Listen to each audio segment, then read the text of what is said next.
seconds until Biden finishes Oh, speaking. The video is oh, going to speak, is going to it's talk about the Lobito Railway Corridor. okay. So we are live. Yeah. Hello. Good evening, good afternoon, and good morning. Welcome to Connect Africa. We are here to. Okay. So I was hearing my echo. Sorry about that. So today, our topic that we picked for you to look at is actually the Lobito corridor. This is a name you might have heard for the last 2 years repeatedly. So without further ado, let me just say a little about it, and then I will give the floor to Kwame for him to address that everything we need to know about this project. But before that, let me say hello and welcome, Kwame. Thank you, Mahlet, and greetings to everyone who's watching Connect Africa, and thank you for supporting the channel, which is a Pan-African platform. And thank you, Mahlet, for serving the African people and serving the continent. So we encourage you to continue supporting the platform and share it with other people out there. Invite others really, because the time is now. The time is now for rebuilding Africa, and we have to start by rebuilding Africa's institutions like Connect Africa. This is very important. This is an institution in itself, which Mallet started. So it is very important. It is extremely important as we race towards the reconstruction of the African continent. Thank you so much. Thank you, Kwame. Let me just quickly that, a media platform by itself is nothing. So to partner with people like you and also having our audiences every time to show up here, to comment, to suggest, to question, that all contributes for us to to sustain or to continue do what we do. Now we are also, as you know, with African Continental Unity Party, we are partnering, and in which Kwame is a member. I'm gonna attach a video in the chat section for you to know. I mean, everybody has to listen to that. Now for tonight's topic, we have Lobito corridor. So now this Lobito corridor is actually launched by United States and Europe, actually by the G7 group. It was in 2023 created on the sideline of G7 group, which is after exactly 10 years that China launched the Belt and Road Initiative in 2013. Now this Lobito corridor stretches from DRC to Angola, DRC, Zambia, and Angola, about 1,300 kilometer railway. Now they are adding also, in addition to Atlantic, to have also the Tanzania as a fourth country. There is a lot, of course, why it is created in the first place. We can all assume, but let's clarify. Researchers say that, or as we all see, as it plays out, the trade war between China and the West, that this Lobito corridor project is in fact a direct response of Belt and Road Initiative. Is that so? And how how is that manifested? Kwame. Yeah, so thank you very much, Mallet. That's part of it. That's part of it. I would like to say that the Lobito corridor is is a response in one way or another to China's Belt and Road Initiative, but it is even insufficient. It is insignificant when you look at what China is doing when it comes to Robito. I mean, when it comes to the Belt and Road Initiative, it is very, very insignificant. In Africa, that is one thing. It is a geopolitical project.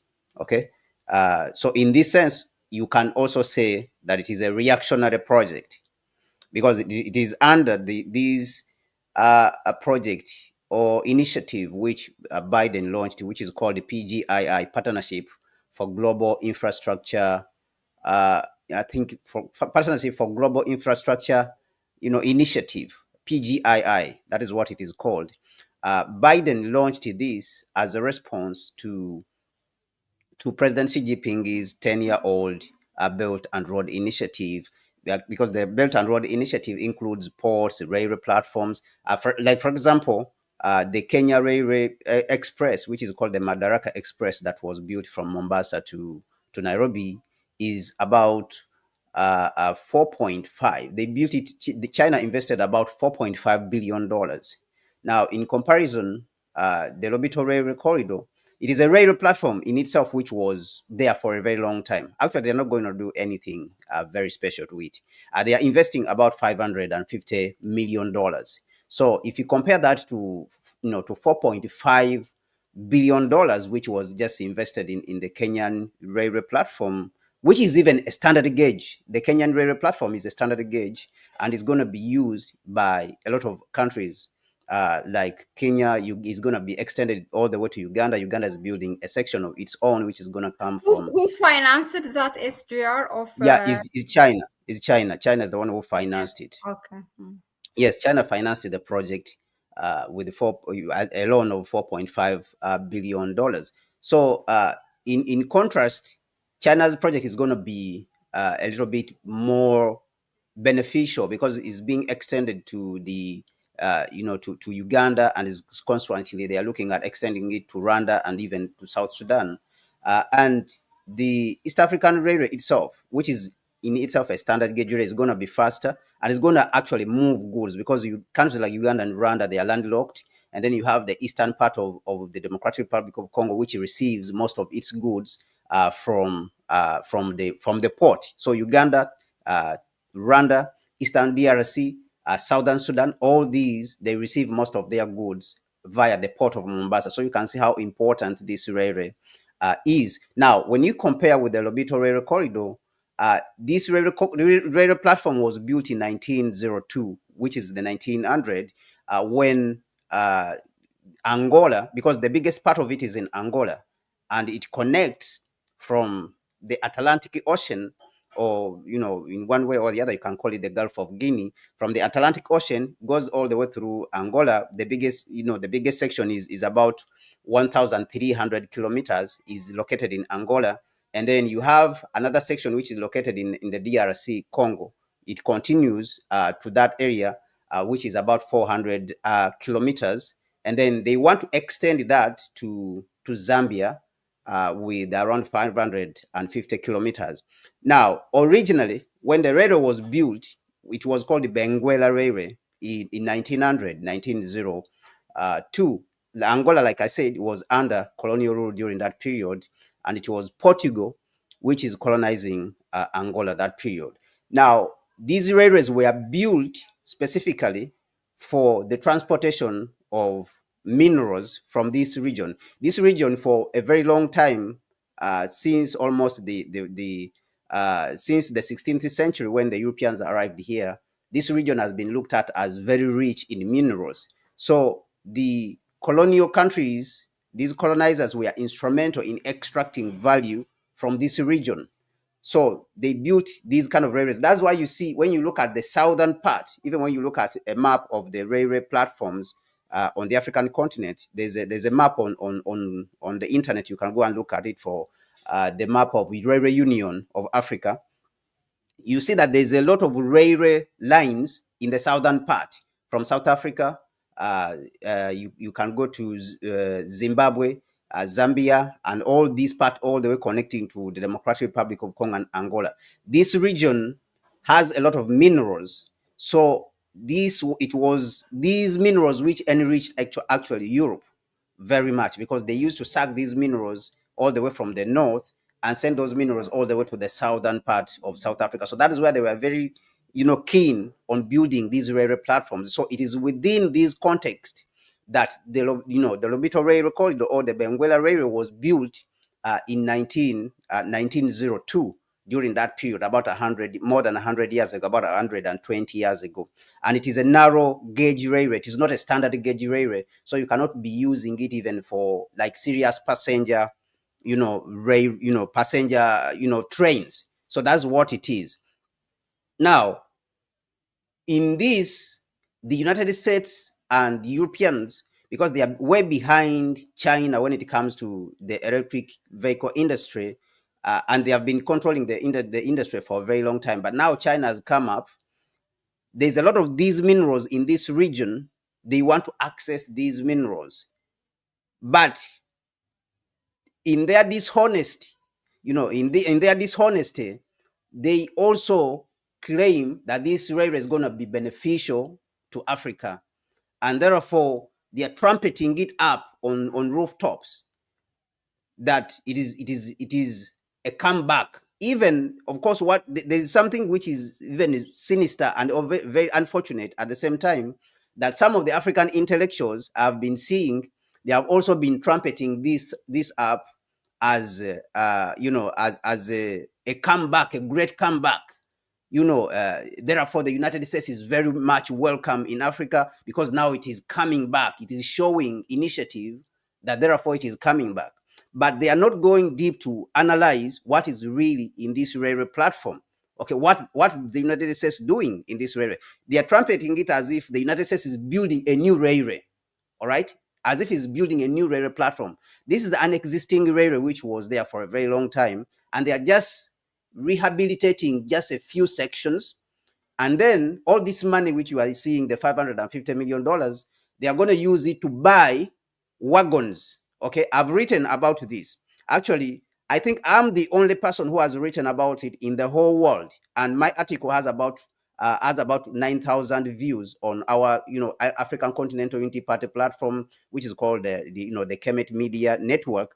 I'm the only person who has written on this issue to criticize it in the whole world. In the whole world, the rest of the African intellectuals, they are praising it as an achievement, and yet it is not an achievement for Africa. Now, the money which they are investing in, about $550 million, that money is being invested in buying wagons. They are going to buy about 1,555 wagons. And for those of you who know anything about railways, these wagons, they are not used to transport people. Wagons are not for transporting people. So they are using this money to buy wagons, 1,555 wagons. Wagons are not for transporting people. Now, if you may ask, as they are saying, that is going to benefit Africa, what goods are Africans going to transport with those wagons? This is the question that then should arise. If you are saying that it's going to benefit Africans, okay, what goods are they going to transport? And the other sinister thing that we are seeing is that they are saying that they are going to operate, okay, and of course it is very unfortunate on the side of Africa that the African heads of state, they sell themselves very very low. Okay, they sell themselves very cheap. That the Congolese president, who is Tshisekedi, and the Angolan president, signed off this concession, and they gave the concession to a company which is going to operate this platform, which is called the Trafigura, is going to operate the railway platform for 30 years. For 30 years, okay. Then after 30 years, that is when they are going to hand it over, they say, to the Africans, to the African governments. Okay, of course, they are claiming that they are investing the 550 million dollars, but the radio was already there. It belongs now to the Africans. Okay, even though it was built by the colonial regimes, the colonial exploiters, but at this point it belongs to the Africans. Now they are handing over this asset for 30 years. And for those of you who know about railways, the lifespan of trains, okay, trains is normally 30 years. Once they reach 30 years, that's normally the lifespan that you are supposed to replace them.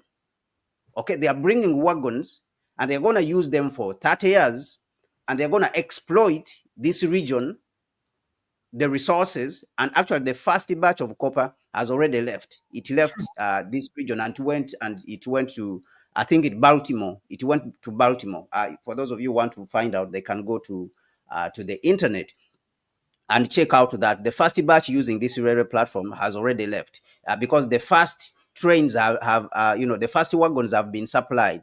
I think about 50 of them have already been supplied, to the radio platform. So they have already started exploiting these resources. So what we are seeing is that there is competition with China. They want to have access to these resources because they are behind China in the manufacturing of rail, of electric vehicles. Okay, because this is where the cobalt is coming from. Because we know that Congo has about 70% of cobalt in the world, and the cobalt is the one which is used to make magnets, and the magnets which are found in motors, and the motors today they are the engines of the vehicle. Okay, because you have a battery, and then you have a battery pack, and then you have a motor. So the motor, within the motor there is a magnet. So those magnets are made from cobalt.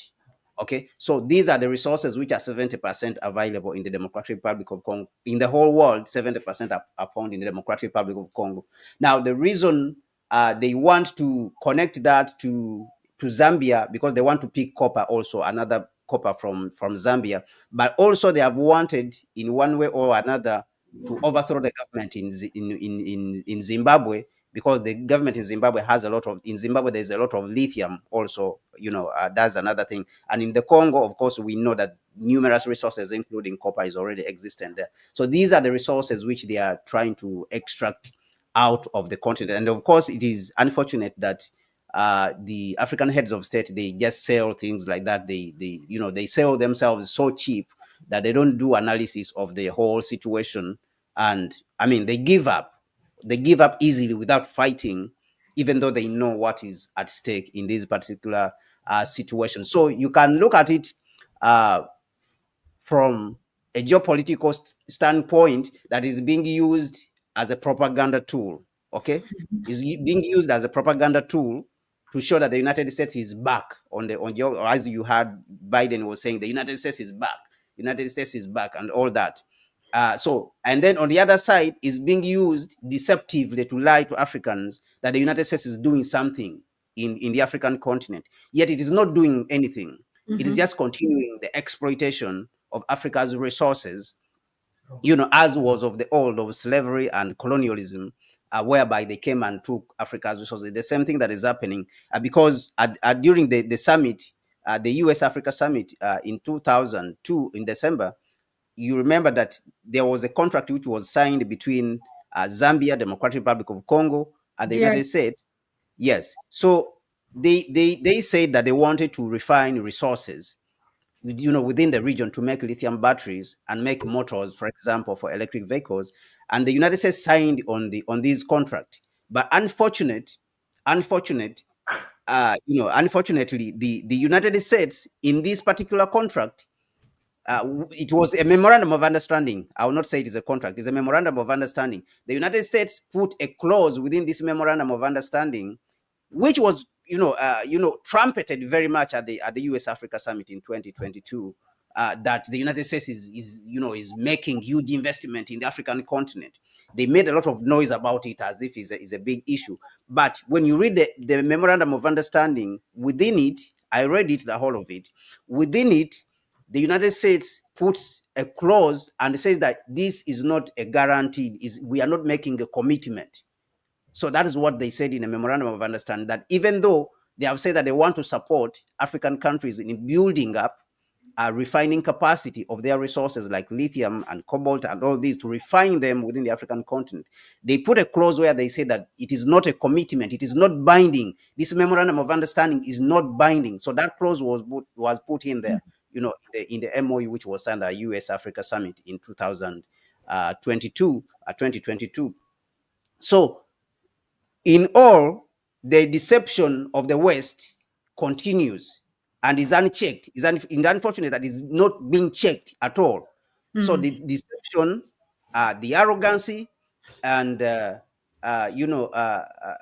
so the deception and arrogancy, no one is checking it. Accountability, no one is holding them accountability, and especially by the current generation of African heads of state who are in power. Until we have removed them, of course, they are continuing to implement the legacy of colonialism and enable it. They are continuing to enable the legacy of colonialism, and that is what the United States is perpetuating. So no one is checking them. So they continue to trumpet on top of the roof that they are making huge contribution. But when you come to the ground, there's nothing really they're making there as a contribution. They're continuing to steal from Africa and the African people and take away their resources.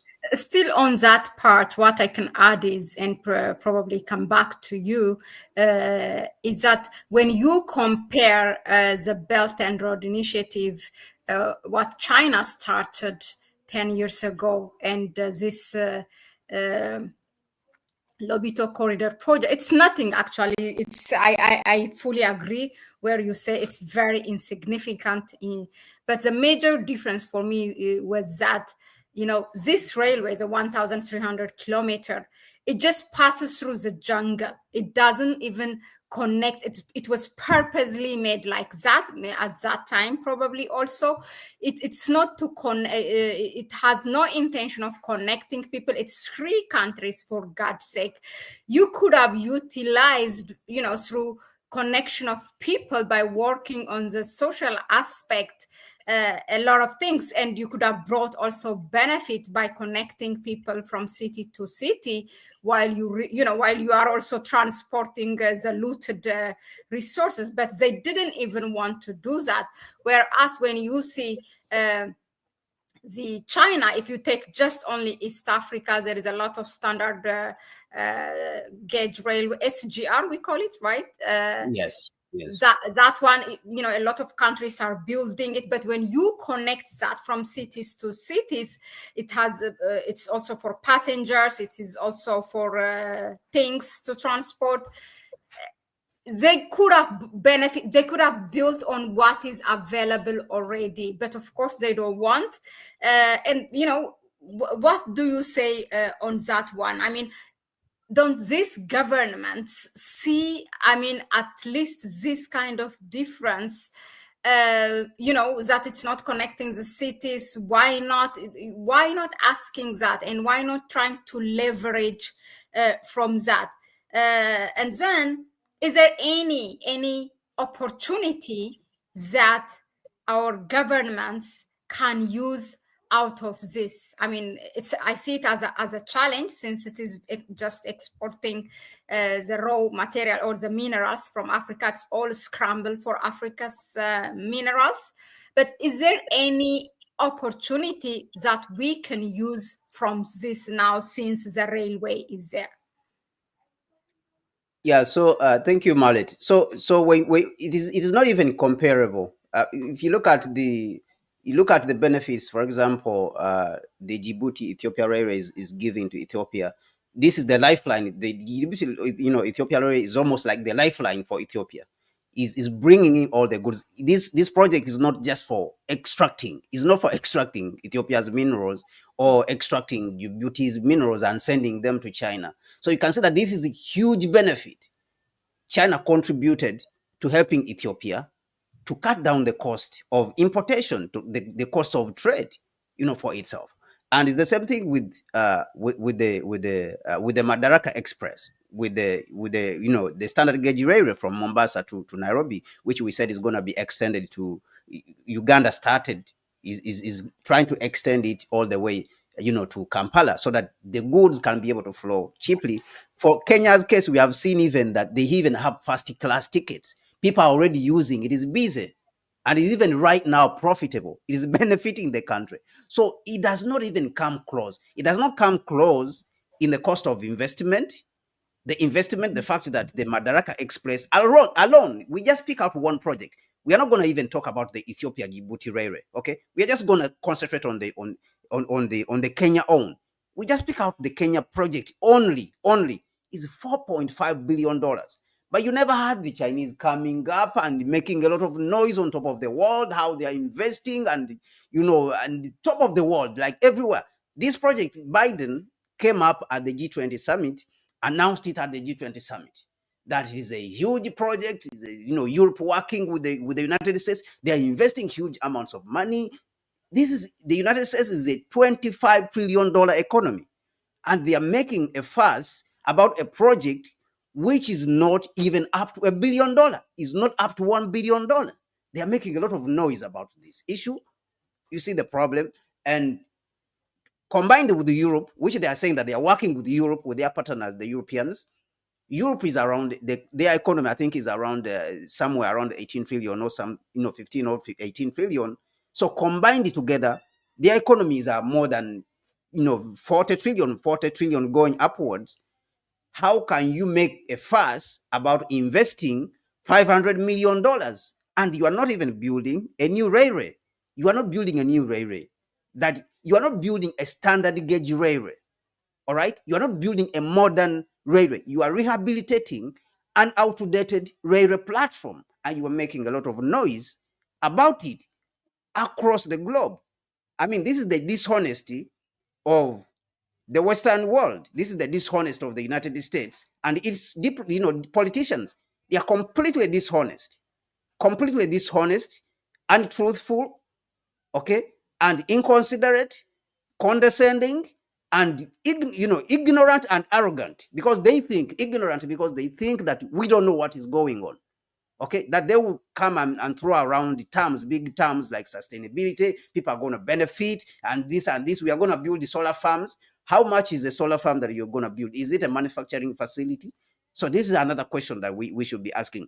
So the African heads of state, I think that until they are taught a lesson that this continent does not belong to them, they will not learn that lesson. Okay, these guys are representatives of a colonial system. They are representatives of colonialism, and the colonial system is there to exploit, is not there to benefit anyone.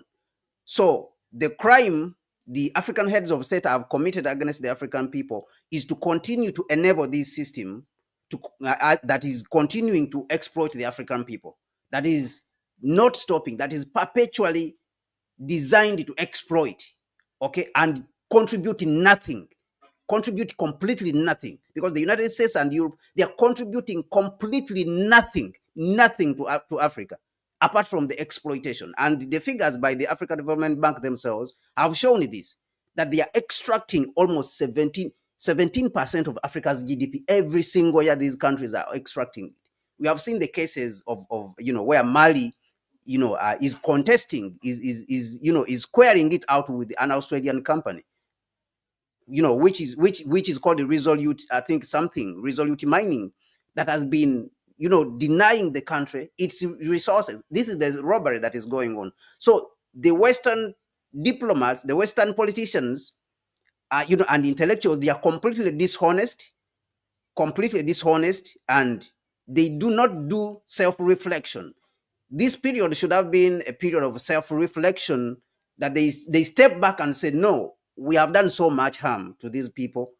We need, now that China is coming and competing and producing tangible results for these people, instead of us going again in for us to take the benefits which China has helped them to gain, let us at least go in and contribute. But in their arrogancy, they want to continue to exploit even the benefit which they have not contributed in building, the benefit which China has helped us to build with the infrastructure China has put here. Then our economies have continued to grow, at least moderately. They are coming to take even that small benefit that we have gained from China, or what China has helped us to build, and with arrogancy, they continue to take it with arrogancy, absolute arrogancy. They tell us that they are contributing, and yet the figures are telling us, the figures from the African Development Bank are telling us that these people are not contributing. And the African Development Bank itself is saying that this system which you are operating, the 2024 Africa Economic Outlook report from the African Development Bank, is saying that this system Africa is operating is unsustainable, is not good. It's going to take Africa about 100 years to develop. It cannot develop Africa. Something new has to be done. The global financial system is stacked up against Africa. And this is the report. So these figures are plain and naked. This report is naked, in its reporting, or on what is happening in the African continent. Yet the United States diplomats and the Western diplomats and intellectuals, in their dishonesty, they continue to be on top of the roof of the world, and claim that they are contributing to Africa. We are giving aid to Africa, and the figures are telling us something different. So this means that something new has to be done.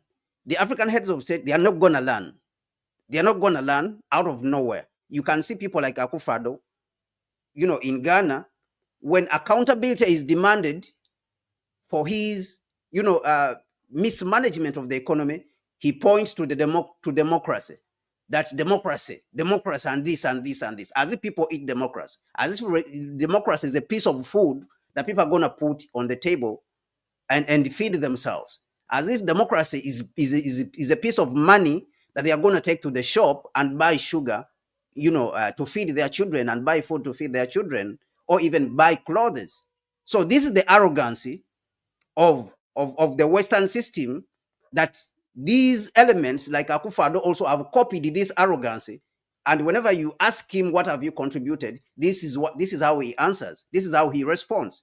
They respond to this level of arrogancy. So the African heads of state, if we don't organize against them, they will not understand. And if they don't know that somebody is organizing against them and show it, they will not understand that these people are serious about liberating the African continent and taking it back for the African people. So this is where I see them. This is where I see them. So regardless of where there has been some achievement, okay, you can talk of Botswana, you can talk of Rwanda, you can talk of maybe Mauritius and Seychelles, and some places, you can talk of Ethiopia, some places like Ethiopia, or maybe moderately even Morocco. But at the end of the day, the African continent is not going anywhere. Is not going, as a whole, we have not made progress. We are going backwards. The continent is going backwards. As a whole, is going backwards. The gains that have been made in Botswana, which is just a country of 2 million people, they are insignificant. They are insignificant, compared to a continent of 1.4 billion people. The gains that have been made in Mauritius or Seychelles, which are very small countries, some of them with less than 1 million people, you cannot tout this as a huge achievement, that the achievement has been made, when you have about 600 million people on the African continent do not have access to electricity. So the African heads of state, on the whole, they have failed the continent. And that is something that we have to deal with. We have to face it in reality, that they have failed. As they continue to sign these kind of contracts, which are like this, like President Felix Tshisekedi and the president of Angola, they come out and sign on this, including the president of Zambia, Ichilema. They come and sign such a contract, which gives away an infrastructure, an important infrastructure, for 30 years. For 30 years. You see, They without even even went seeing. and inaugurated it when, Yes. when there was no counterpart on their level, there was no president or anything. How can somebody with the basic amount of education like not figure this out? Somebody who has gone to secondary school, basic secondary school Mhm. education, how can you say that you cannot figure out that this project is not going to benefit the African people? It's for exploitation. These people are buying wagons. They're not Mhm. buying passenger trains. What are the wagons going to be used for? 1,550 wagons. These are not going to be used for passengers. How can we say that all of a sudden in the Democratic Republic of Congo, Zambia, and Angola, people have now started producing huge amounts of maize, corn, that the United States needs to export this corn to Europe and the United States from Africa? Are we saying that? It is not true. We know that they are coming to take Africa's minerals. So how can you then inaugurate this and make it as if it's a huge achievement for the African continent? So until I believe that until that we have shown these guys that this continent belongs to Africans, and there's owners of this continent, and working together as Africans, these guys, they will not learn any lesson. Both the African heads of state who are enabling this system, who are being used, who have accepted to be used by this system of colonialism, and the colonialists themselves, the United States and Europe, they will not learn a lesson, and they need to be taught. Both of them, both groups, need to be taught a very bitter lesson. That is when they will understand that this issue is serious. These people need the continent back. They need the resources back. Wow. Yeah, interesting. There was one question from the chat section, which seems simple, but I think needs to be answered. Um,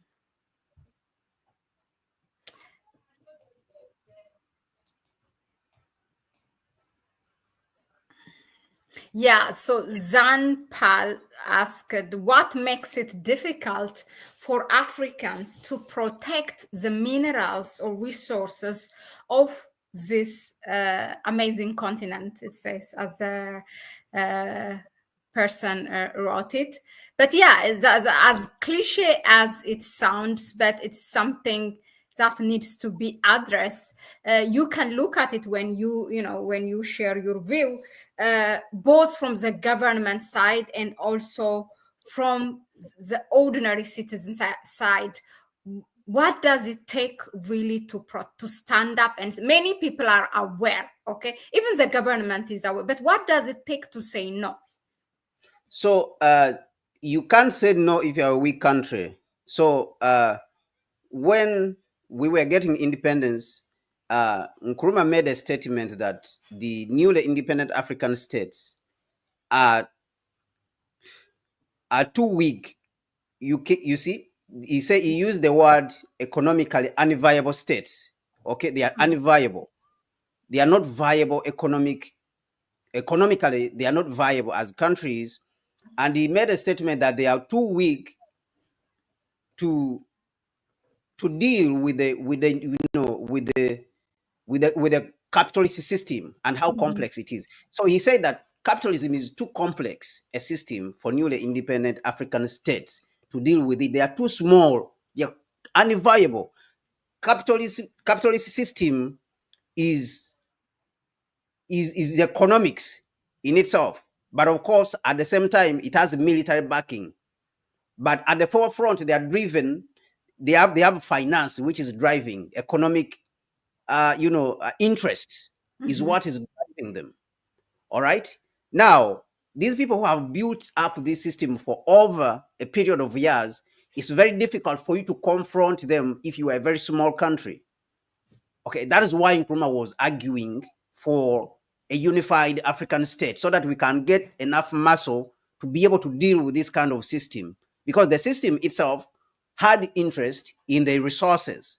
And if you unify, you have created a market which is going to be irresistible at the same time. So the resources will be irresistible, the market will be irresistible.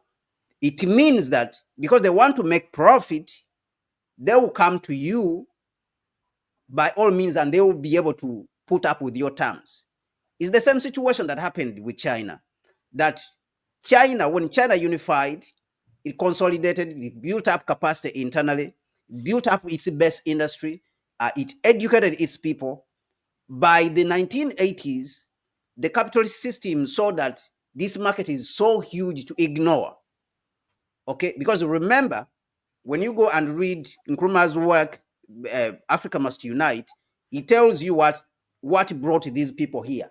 One, raw materials for their industry. Mhm. Two, markets. They wanted markets for their finished products. So these are the two main reasons why they came and colonized. Okay, because when they came to enslave, that was for labor, which labor they used to accumulate capital. Now, when they got capital and invested and industrialized, they needed markets. That was the next level. So that level required them to come and colonize, okay, and gain control over the market, and at the same time extract the raw materials. And you had this the EU representative Joseph Barrot, who I think is the one for foreign affairs or something like that, foreign affairs representative, Mhm. Yeah. who said that Africa is like a farm and Europe is a garden, right? Yeah. So this Yeah. is how they look at it. Is a backyard. You see, the United States calls Latin America, it's a backyard.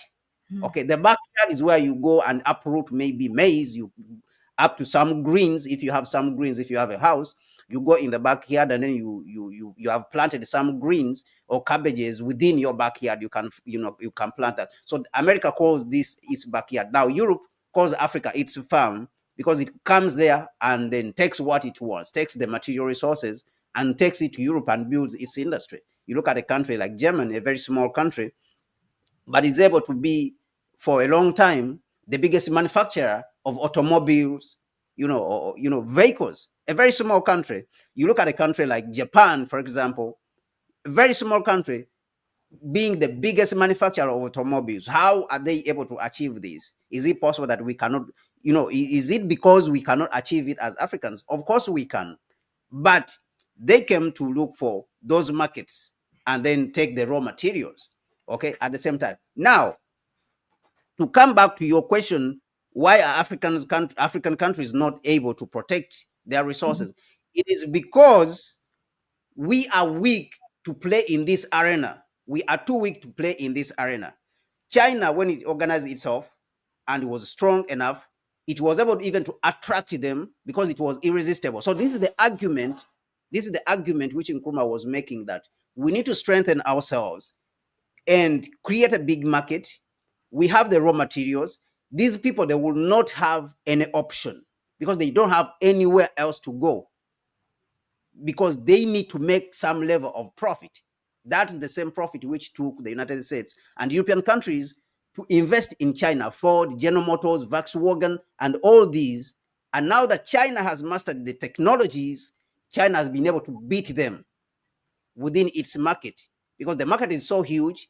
They, even up to now, they think that if they leave the Chinese market, they are going to collapse. So this is what Nkrumah was arguing for, that we have this huge market, we have the raw materials. These people cannot survive without us, okay? But it will be useless. This market will be useless. The African continent is useless if we leave it disintegrated.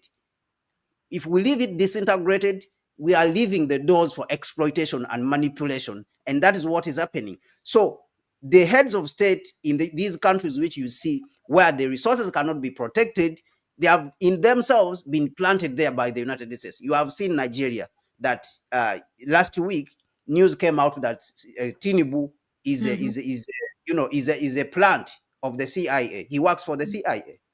All right. And the CIA has even refused to release the documents. Okay, the Nigerian journalist David Hundein has been demanding for the documents to be released from the FBI and the United States CIA. They have refused to release the documents. Okay, what does this tell you?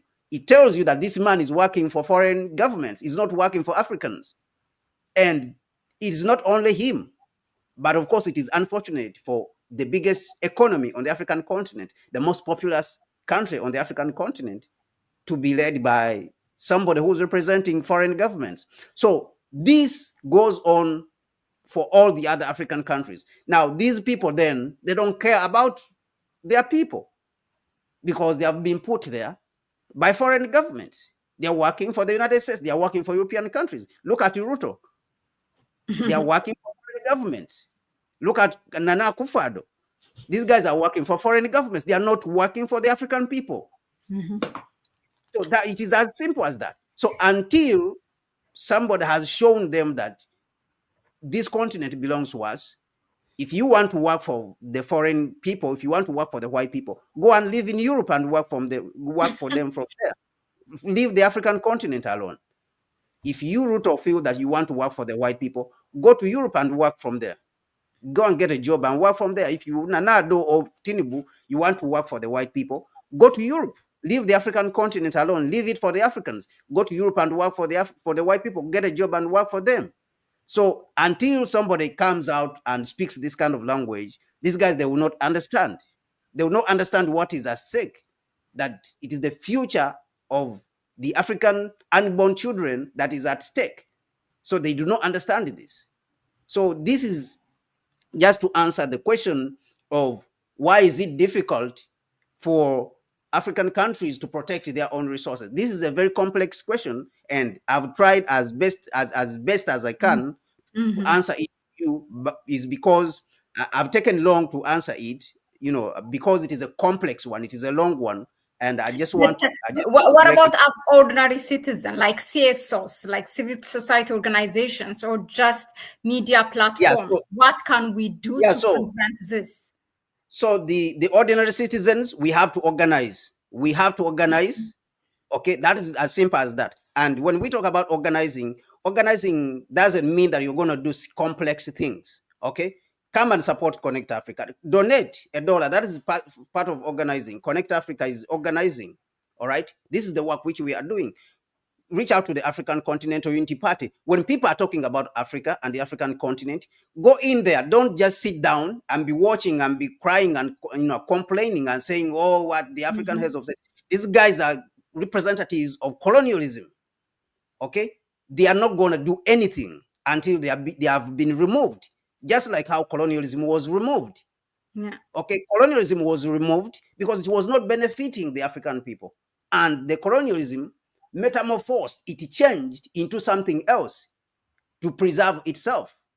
It transferred.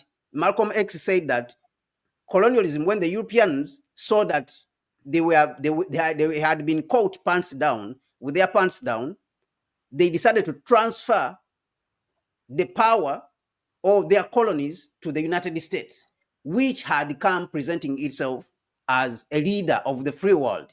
You have heard this, that this is what the United States calls itself. So the Europeans transferred their colonies to the United States. And that's why you see the United States has more than 800 military bases all over. It has more than 40 military bases on the African continent. Okay? So this created a problem. So these people who represent this system, then you have to deal with them. There's no other way out of it. So the organization is going on. Many Pan-Africans are organizing, but it doesn't make sense for Africans to sit on the side and be complaining and crying when you are seeing people are organizing. Do something about it. Contribute. Contribute. Talk about it. Go in there and listen. And energize these people, empower these people. The African Continental Unity Party is organizing. The All African People Revolutionary Party has been organizing. PLO Lumumba has been organizing. How many of you who are watching who have ever contributed $1 to PLO Lumumba's movement? How many? But he's been talking for almost 10 years. PLO Lumumba has been talking for almost 10 years. But how many people have checked out the PLO Lumumba Foundation or who have gone to PLO Lumumba website? Apart from the speeches which go viral here and there, how many people have gone on to find out what PLO Lumumba is doing and contributing to what PLO Lumumba? So this is what we are saying, that you cannot say there's nothing you can do as a Pan-Africanist. You can't say that you just sit down and there's nothing you can do. There's a lot of things you can do. Okay, we have given you the organizations. We have spoken repeatedly on this channel that sitting down and crying does not help anyone. It doesn't help anyone. Certainly, it doesn't help your children. It doesn't help you, and it doesn't help your grandchildren that you will bring, because many people maybe think that they will not get grandchildren, but one day you get grandchildren and you leave them behind. So it is not going to help them. So it's high time now that we do something about these puppets that are destroying the continent. And of course, we have to fight them, whether we have to put up people, to stand for presidency and stuff like that. Different methods can be used, but you can do something and you can support the people who are at the forefront of fighting, this fight. It's not enough to just post messages on WhatsApp and be complaining. It's not enough. That is completely not enough. So we need to do more, all of us. Yeah, that's. I have one final question. I don't know if I have to bring the chat or the comments in between, but let us go ahead and continue, finalize this. Don't you think now that we have a hope in terms of governments, how they are trying to manage or be on top of their natural resource management when you look at Mali, Burkina Faso, and Niger? So Burkina Faso, Mali, Niger, I think they are doing the right thing. But you see that where they are going, that is where African countries were supposed to go, 60 years ago. That is where Nkrumah wanted them to go. They immediately understood the problem, what the problem is. This is a global issue, okay? This is not a local issue. The issue of resources is not a local issue. The world has a limited amount of resources, and there's competition over those resources. Okay, everyone wants them. It doesn't care whether you are which tribe, whether you are Kikuyu, or whether you are what. All these wrangles which we have internally, they don't care. These people don't care whether you are which tribe or which tribe in Africa. What they want is the resources.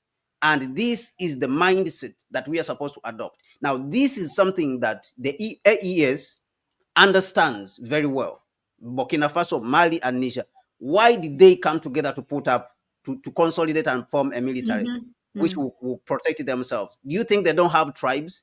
They have many tribes within their countries, but they understand that these tribes are not secure if the external forces that are interfering with the country or in these countries are not put off, are not stopped. These tribes cannot get time, or they will not get a chance to celebrate even their culture, because the pressure is being put on them.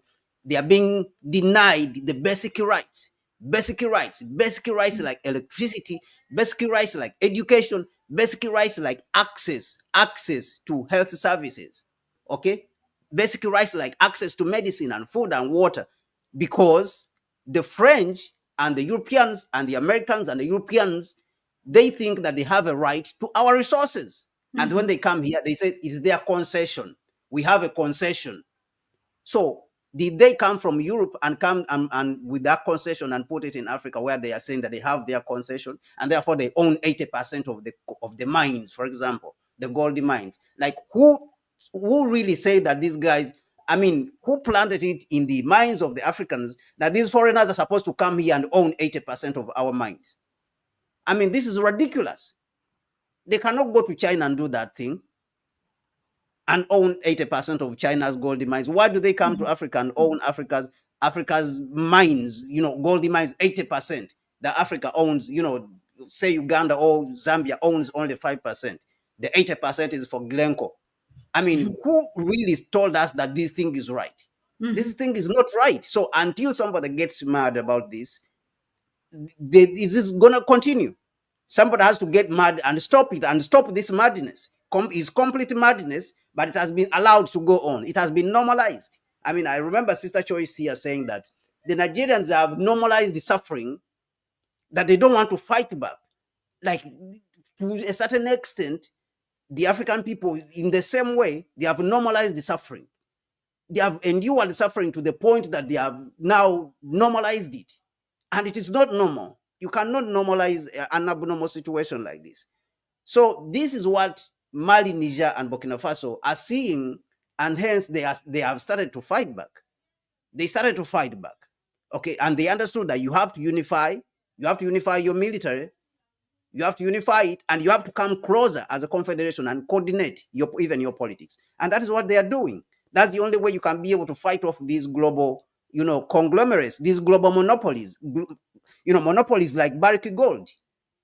Okay, all these are monopolies. Trafigura, which we are talking about, which is involved in this railway platform, in the Lobito railway platform, is been playing a part in Nigeria in the importation of petroleum, data fuel in Nigeria. It has been in the supply chain in the importation of data fuel in Nigeria. These are global monopolies, and the owners are sitting in Europe. They are sitting in the United States. They are sitting in Australia. They are enjoying, and they have even boats. They have yachts. They have planes. Some of them have private jets. You see, these people are living like they are in heaven, while our people are living in hell, who are being exploited, and they claim that they have. So you cannot fight them when you are weak, and you are a weak, small country. So this is what the AES understand. This is what Mali, Niger, and Burkina Faso, this is what they understand. And so that is why they are moving in that direction. And this we should have done way back in the 1960s, as Nkrumah was guiding us on what to do.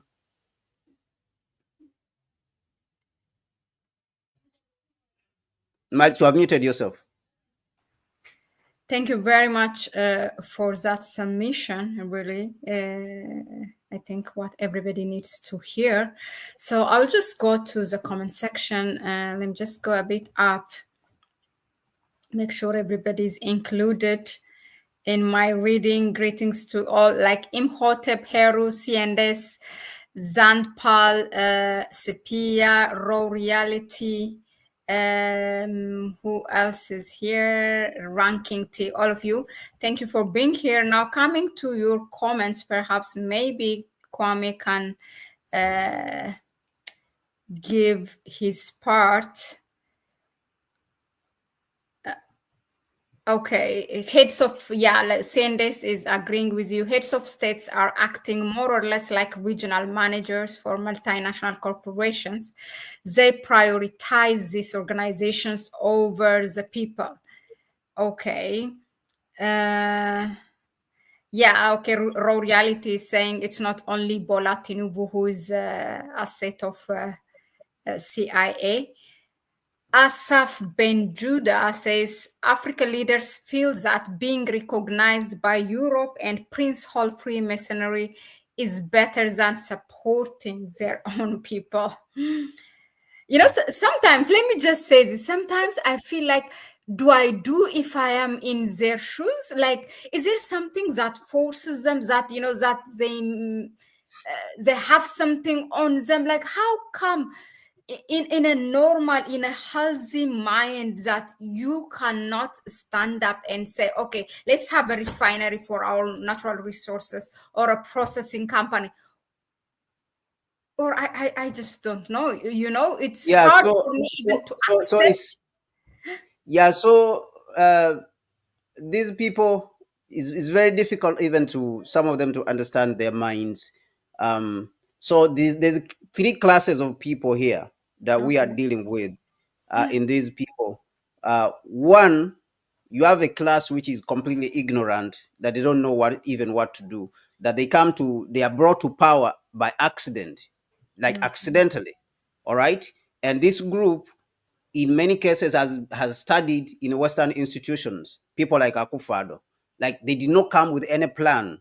Okay, they do not understand the mission of their generation. People like Tinubu, okay, they do not really understand what is at stake. These people do not understand. They do not care about what is at stake. There's that group. There's a group of people who understand what must be done, but they are cowardly, or they are compromised in a sense that the West has some information on them. So it blackmails them to do its bidding. Okay. And I think that in that group, people like Ruto, or they fall in that group. Okay. Now there is people who are completely cowardly, and they just think that, oh, these people are too powerful for us to deal with. We cannot deal with them. Or so we'll just do whatever comes. We just do whatever comes. What you see? So we have too many problems. So we cannot confront these people. They are cowardly, and these are the groups which Dr. Arikana normally talks about and says that the African men have really disappointed the African race. The Africans as a race. Okay, because they are supposed to fight back. Because this world, you have to fight for your place. That's the reality. And every race fights for its place. The Europeans fought for their place, and they conquered the world, and they exploited it. When the Chinese were being overexploited, they fought back. They fought back and they built their country. Now they are on top of the world, and they are still fighting back because the forces which fought them are still against them. The European forces, the Western forces, are still against the Chinese. They don't want the Chinese to develop. So the Africans too are supposed to fight back, not to be complacent in their own oppression. We are supposed to be fighting, not to be complacent. And this is what Dr. Arikana Chombori talks about, that the African men have disappointed. They have failed the African race. They have failed the African woman, because we are supposed to fight back. We are supposed to fight and liberate the race, not to be complacent and accept all the garbage that is being brought. All the garbage that is being brought from Europe, World Bank, IMF.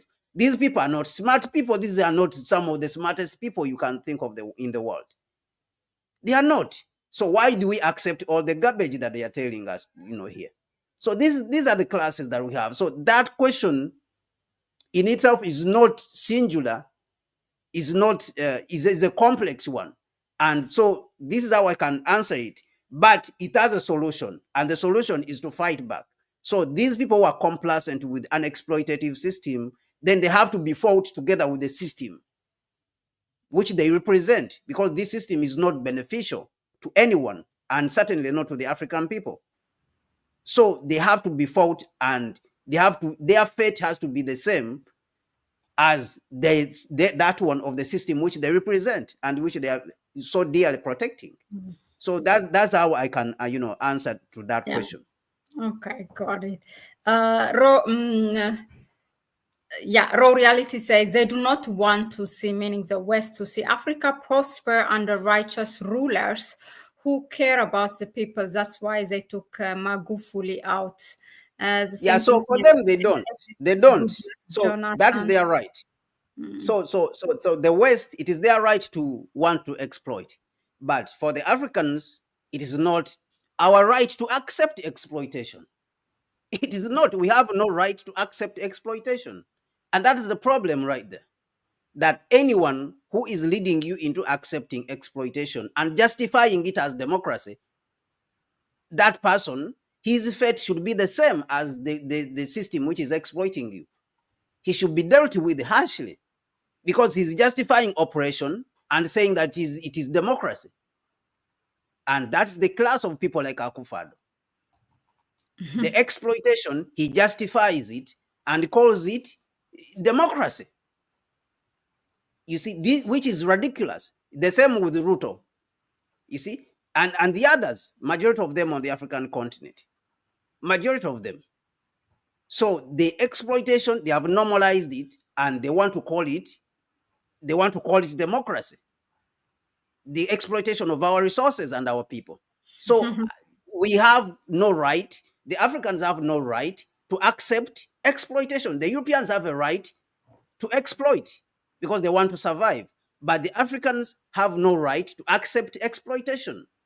We cannot accept exploitation. You have no right. You have to fight back at whatever cost to gain back the resources and gain back your freedom. You have to fight. You have to pay the price. Freedom is paid with a price. There's a price to pay for freedom. And this is a reality, whether it's the civil rights movement, whether it is the fight against slavery, the African people had to fight against it. Whether it is the independence, from colonialism, the African people had to fight for it. Fight to lose lives. People lost their lives. So we have to understand that there's a price to pay. We cannot keep hiding, in the shadow of democracy and say it's democracy, democracy, and we put off the fight. We put off, the fight for our freedom and redeeming our resources and claim that it's democracy, because democracy will not fight back. I mean, this is ridiculous, and I think that this behavior has to be stopped. It has completely to be stopped, and it includes not only our heads of state, but includes also us, the people, because it's the people who are supposed to hold these cowards accountable. Because if you leave them, they continue to exploit. They think that is normal because you have accepted it. But these few people, they cannot let you 10 million people, 20 million people, 250 million people in Nigeria cannot be, dictated over by a few people who are just saying that it's democracy when they are just allowing you to be exploited. I mean, you have to fight back. You can't allow this thing to happen. So they cannot hold it if you say we are not accepting this kind of thing. So I think that the citizens, we too, we have now the responsibility to understand that this generation, we have to do something about this situation.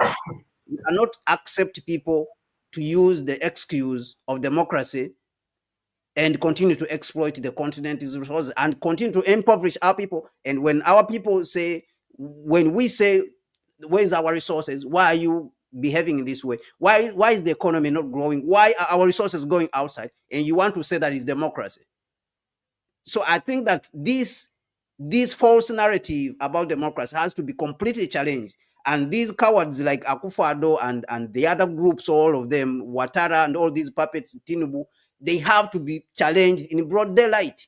And these false, utterances which they put up, counter, utterances which they normally put up when they are asking for accountability for the resources, I think they have to be shut down, and somebody has to do it.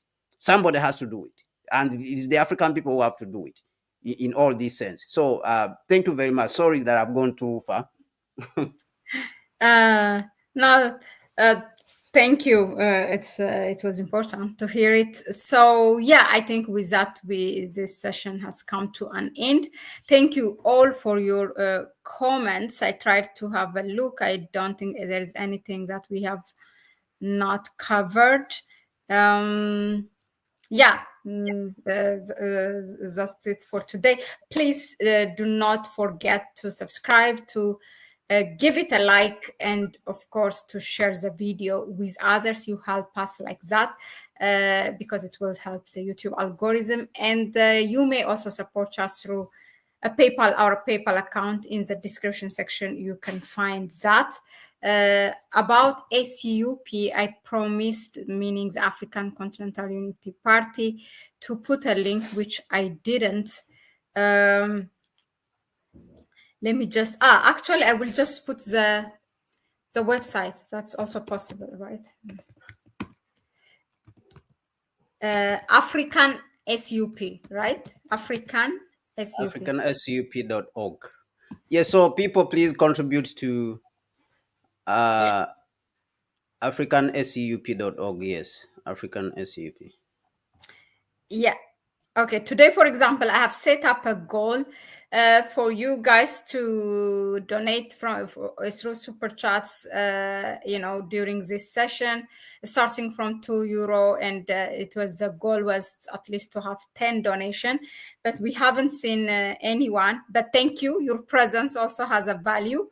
So next time we do this, so that at the end, as a bonus, we can give you a question and answer session live here after we cover the issue. I think that's all. And thank you, Kwame, again for all your contributions. I'm And just telling the people they should donate to Mahlet. People should donate to the channel because it's a lot of work. We have to do a lot of work. We have to do a lot of research. And we have to continue pushing. We are not just doing work on the platform here. You check out the African Continental Unity Party on the platforms. This is the organization that we are building that is going to liberate the African continent. Go out there, join the platform, join the African Continental Unity Party by registering on the platform, and donate to the work that we are doing on the ground. We are linking with people. We are bringing people together, and we are fighting for the continent. We recently delivered a letter to the Mali embassy. We were just appreciating them for the fight that they are putting up on behalf of the African people, and the fact that they won a case against. The Australian company which was exploiting the people, and they have continued to force it to pay the back taxes which they had not paid before. So this is very important work which the African Continental Unity Party is doing together with Connect Africa. So we ask you to go out there and support Connect Africa and support the African Continental Unity Party and all the work that we are doing. So Mahlet, I think let me send you this so that the people can have a look at the letter which I'm talking about. okay. All of them. Yeah, I've sent it to you on WhatsApp. Maybe you can display it there so that people can see. We are congratulating the government of Mali on that's the African Continental Unity Party which wrote that letter. So we are not just talking about things here. And when we say we should build the institutions like Connect Africa, we should build institutions like the African Continental Unity Party. We should build all our institutions, our African institutions. It starts now, and we are doing something about it. It's not about just chatting and putting things on on WhatsApp and complaining. We are not in that business of complaining. We have to do something about this situation. It's not enough. It's not enough to sit down and cry and lament. Because the people who are oppressing you, they're just human beings. They're not special people who are coming from somewhere, from another planet. They are normal human beings. So if you accept, then they can continue to oppress you. If you do not accept, then you will be like the Chinese. You will be able to get your liberation, and you will chase them away from your land and your resources, and from oppressing you and continuously exploiting your resources. So that's the letter. People can go out there. People can read it. You can take time to read the letter so that you can understand what is in there that we were writing to the Malian government. To congratulate them on the success which they have had on behalf of the African people in Mali by taking back some of the money that these people have not been paying in form of taxes. So we thank you very much. Support Connect Africa. Donate. Give us super chat. Send us some, support on PayPal, so that we can continue fighting on the front, together. So that's the support that we are asking for, and that's one way in which you can also contribute. Yeah. Thank you so much, Mahlet. And thank you everyone who was So yeah, watching. they can see that there is a groundwork that we have been in a simple term. Let me put it this way: do you know how many news that is going on, what happened in the continent and globally that affects Africa, that me and Kwame exchange every day? And because of this kind of financial constraints, we cannot be committed full time. And at the end of the day, it's maybe one or two topics that gets to you, but there is a lot that happening that we are just passing, which needs analysis, and for people to understand, to see it from the African perspective. So just to a bit to to lay it out, to show you an example what we mean every time when I say it will help us to be here more often. Thank you, Ranking T, for all your supports, and thank you all for being here. Thank you very much, and we will see you on the next one. Kwame, bye bye. Thanks.